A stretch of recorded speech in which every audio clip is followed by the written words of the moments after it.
So I used to be a former public school teacher actually, and it was probably one of the most enriching parts of my life because I was serving, or rather I was teaching in a very underserved area in Borneo.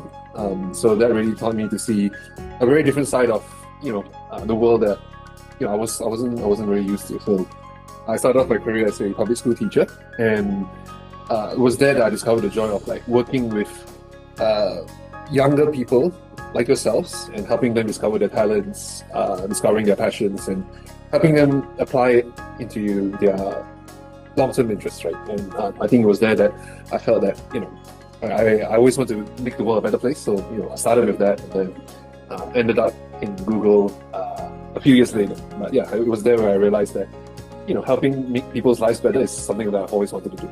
So yeah, that was a bit of a fun fact about me.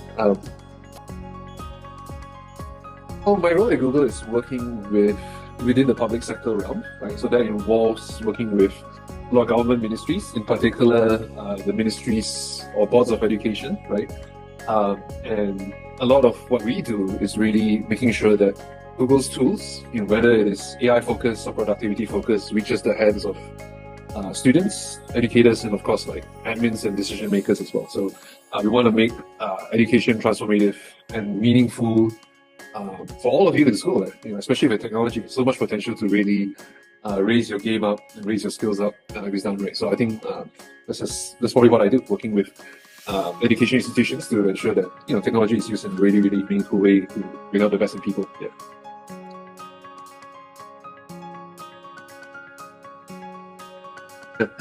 There have been so many initiatives that we run, but I would say that being able to change the way people, maybe let's start with the bigger picture, the bigger envelope of things, is that being able to change the way people interact with technology, especially with AI, I think it's quite powerful, right? Because it helps people learn better and understand better, especially in the age of AI where we can customize, specific things based on your interests, right? So you and your friends sitting next to you right now could have really varied interests, right?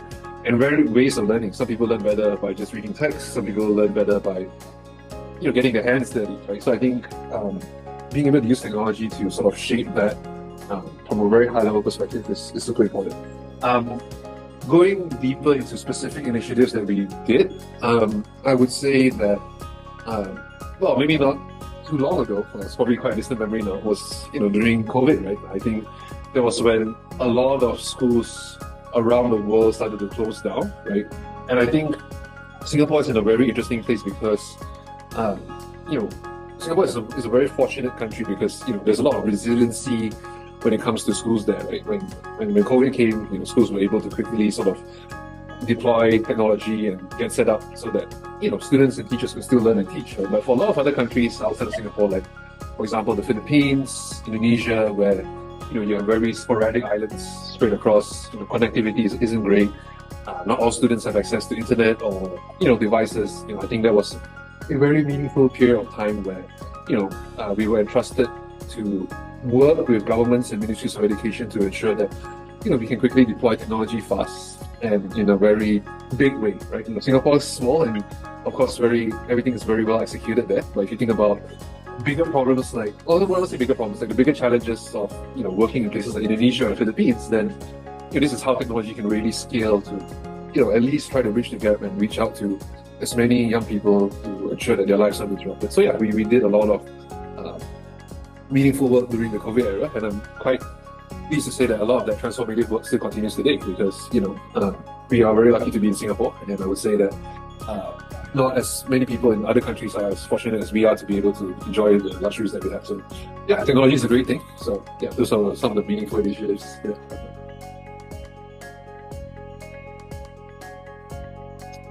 Wow, great question. I think, for a lot of people, learning has changed, right? I think after the pandemic, people realized that, a lot of institutions realized that you couldn't approach any two people with the same brushstroke, right?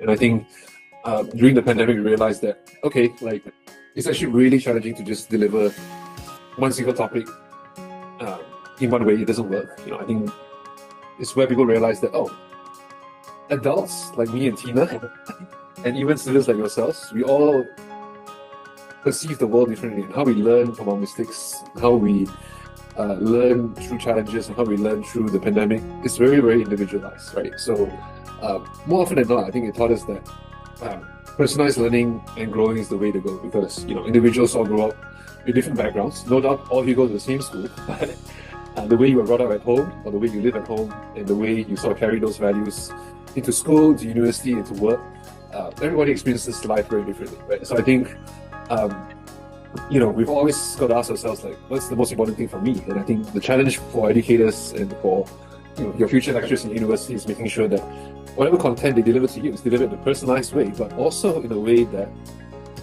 is suitable for an ever-changing world, right? Because if you think about the pandemic, that changed certain job segments. You think about AI now, that changed a lot of job segments, or has the potential to change a lot of how the way jobs are being thought of these days, right? So yeah, being adaptive and being personalized, I think that's sort of the really two key things that schools, universities, and even workplaces in the future sort of need to embrace that, because we're working in very unpredictable environments, right? Who would have ever thought a US election to elect Donald Trump for the second time could have such big, wide-ranging effects across the world, right?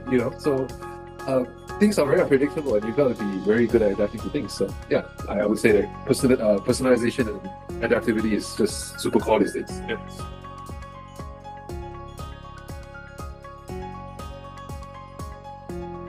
Are there any tools that we've created?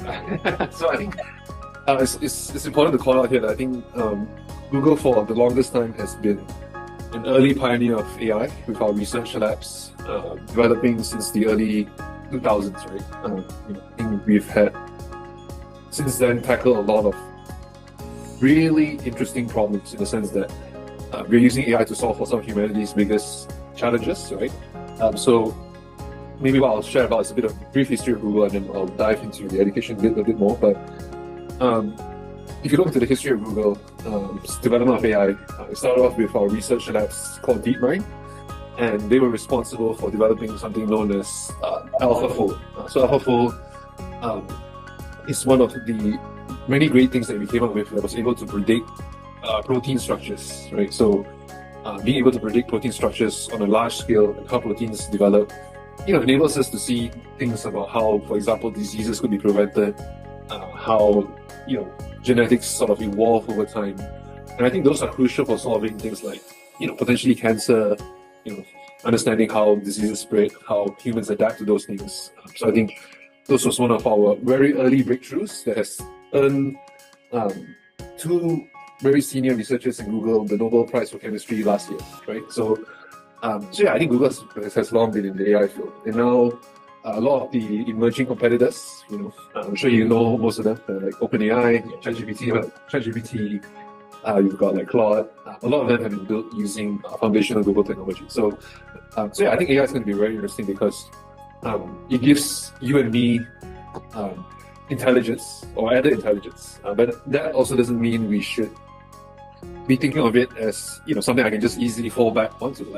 All of us have been given natural intelligence, we should still use and continue to enhance even with AI coming up.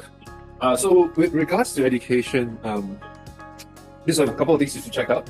I don't know whether the UWC has enabled this for students, but I think at least with Google, we have Gemini, right? Where you can speak to it as if it was a friend of yours or a personal tutor of yours.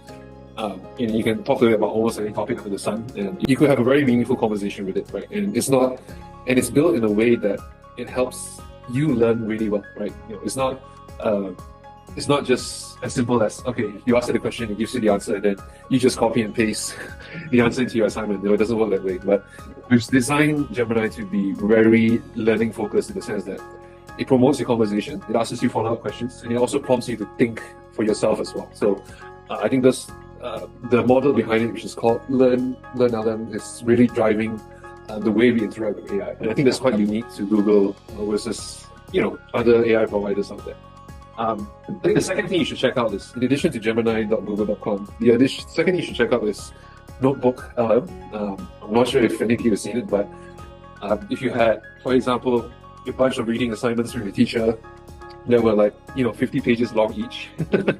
You could essentially upload those PDF files or documents into Notebook LM, and it would generate for you a summary. But not only that, you could also ask it to customize a study guide for you, and you could actually study for your course or for your subject based on the study guide that you had generated, right? And it also has quizzes, etc., etc. So I think those are some of the really, really cool stuff that Google has invented specifically for education. So, we could go on and on, talk about like, protein structures, talk about weather forecasting with AI, but I think specifically for this, I think, you should go check out Gemini Notebook LM for your personal research and studies.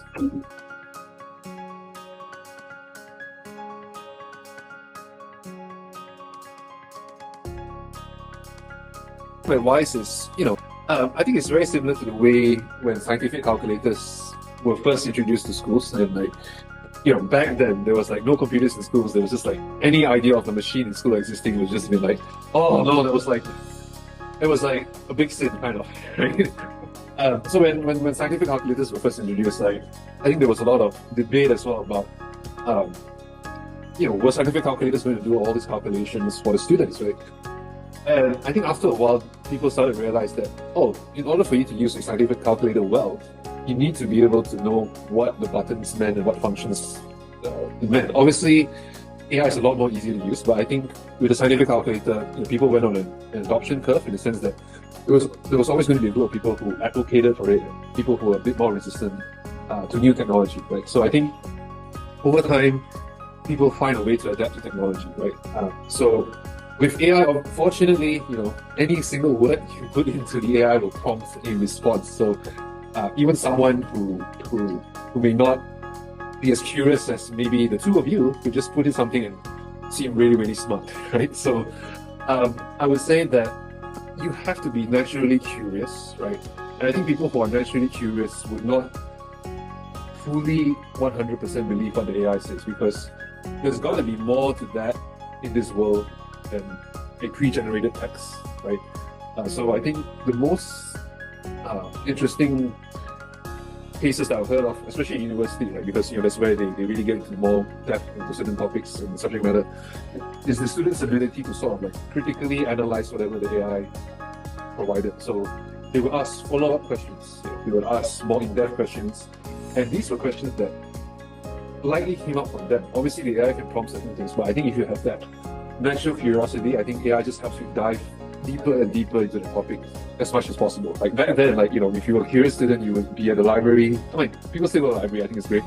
But, they would look at different sources, look at different books. And I think natural curiosity is something that AI wouldn't be able to replace, right? So, of course, you get almost immediate satisfaction, when the AI just gives you a response. But if you're a naturally curious person, you want to ask more, you wouldn't be satisfied. So I would say that staying naturally curious is going to be super helpful, and it's going to help the AI work even better for you, actually, as opposed to someone who just, got some assignment from a teacher, plugged it in, got the answers, tidied it up a bit, done. Like, not that meaningful that way. So, kind of boils down to your natural interest and curiosity as well.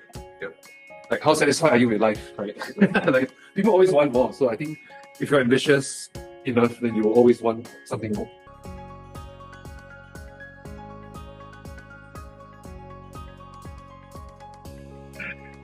Equity is very, very important, I would say. Maybe let's look outside Singapore first, because I think equity is something that Singapore, for the most part, has achieved quite uniformly, right? In the sense that, there's no way you can not go to any part of Singapore and not have internet. Like, everywhere has internet. But based on the examples I quoted earlier about places like, Philippines, Indonesia, very sparse geography, islands spread out, places like rural Thailand, rural Malaysia, they don't have that sense of equity in the sense that, you go somewhere out of the major cities and suddenly your internet connection is lost, and you have schools there that barely have internet even though they have like a router in the school somewhere, right? So I think in the emerging part of the world, equity is still something that's not easy to achieve, right? Because not every government in the world has the funds to like bring internet everywhere. But I would say that things are slowly improving. There's a lot of projects that we do with the United Nations, that Google does with the United Nations to sort of map out like digital connectivity in sparse parts of the world, right? And to understand, where else can we bring the goodness of the internet and of course nowadays AI to these parts of the world, right? So I think there's a lot of like work that tech companies like Google and bodies like the World Bank, the United Nations do to be able to bring internet to these parts of the world, right? So I think that's very meaningful, and it's one of the main motivating factors of us coming to work every day, right? I think the second part here is obviously, so the first part is more about like infrastructure in the sense of like internet connectivity, devices. So there's a lot of work being done between tech companies and these global agencies, right? I think the second part of it is like, besides the infrastructure, there's a lot of the skills component as well, right? I think at Google we invest a lot into professional development for teachers worldwide, globally. We spend a lot of time working with teachers to understand the way they teach best using technology, and we invest a lot into how the technology is sort of fitted for the classroom or even the lecture hall, right? So we invest in a lot of the talent of the teachers, and of course, when we work with the ministries of education or education authorities around the world, I think every time we roll out technology, we want to make sure that it's being very well adapted and suited to their school systems or to the way that the government is set up. So I think we do a lot of reinvestment on the skills front as well, and not just for normal schools and universities, but for adults or fresh graduates after university wanting a career in tech. We do a lot of investment into getting them to courses that enable them to become like engineers, enable them to become like designers for how technology products should look like, digital marketing. So we do a lot of work on the skills investment part as well. So I don't think there's a silver bullet to how we can solve digital equity, but I would say that the two parts of it, like in terms of the infrastructure as well as skills, I think at least I can say that Google is doing quite a lot of work with local governments and global agencies on those fronts. Yeah. Tech moving in the future, wow. That is many emerging themes.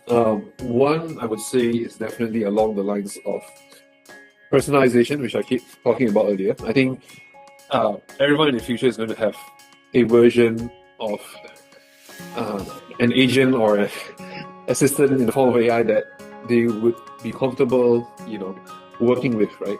In the sense that we have a lot of tools these days that help with the personalized journey for both students and teachers.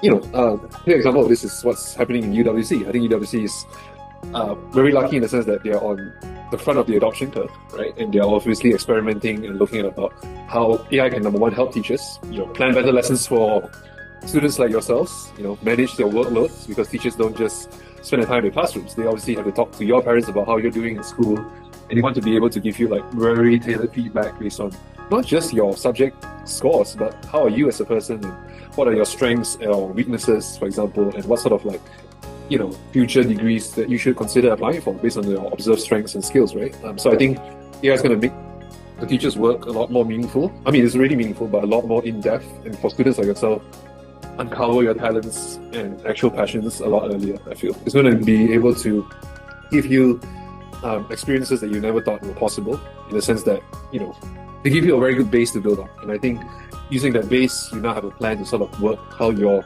trajectory in school or university or your career pathway is going to look like in the future, right? So I think EdTech is going to become more personalized in that sense, from both an academic and non-academic sense, right? Because there's always those two parts in school. I think the other way with EdTech evolving is